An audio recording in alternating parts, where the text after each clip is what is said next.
Self-discipline or self-control is the last virtue listed and mentioned in Paul's description of the fruit of the Spirit. And we tend to have a narrow and even somewhat negative perception of what the word discipline means in our culture. We often use the word as a verb, meaning to punish or scold another person, but that's only one application of the word. And likewise, we often have a negative perception of the word control as something that makes us do something we don't want to do. So it's really important for us to know where these words come from and their original meaning and context.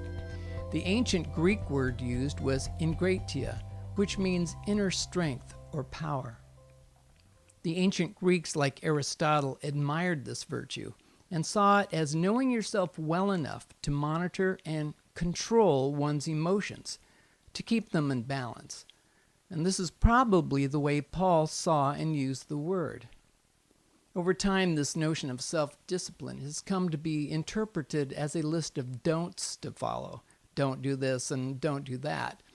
And some very pious people thought self-control meant denying ourselves of joy or pleasures, and that's not the case.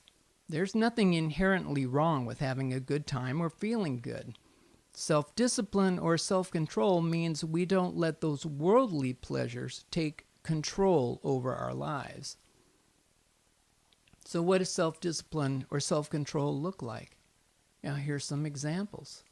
Mastering our moods, watching our words, restraining our reactions, sticking to a schedule, managing money wisely, and maintaining good health. Self-discipline and self-control means we know how to balance our emotions, priorities, wants, and needs. It also means we know how to balance our own priorities with the priorities, wants, and needs of others. The Latin root disciplina means to learn or study. From discipline comes the word disciple, which means student or pupil, a learner who is devoted to knowledge. And Christ had 12 students who wanted to learn how to be Christ-like. Today, we often use the word discipline as a noun in the context of an academic topic or area of study like law, medicine, or architecture. But self-discipline is really a process of knowing and learning about the self, coming to know one's strengths, weaknesses, values, talents, and flaws, and using or not using them in life.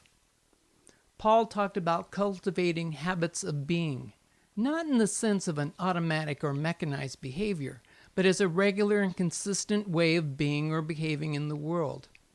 The Apostle Paul compared this to being an athlete who must train or practice on a regular basis to consistently maintain their ability to live a well-tuned life. Artists must practice each and every day, so it almost becomes a habit. And athletes must also practice and develop their skills to perform well. Dedicated athletes will stop, reflect, and review what they're doing well and not so well so they can improve. And likewise, artists, musicians, and actors will look at how they are performing to hone their skills.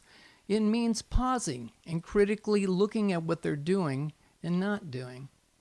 As Christians with self-discipline, we too must pause, contemplate, review, and revise our way of being with others and in the world. And this way of behaving is not to earn some kind of reward or spiritual points. It's the right and good thing to do, to be Christ-like in the world, to study and learn from Christ's example as disciples.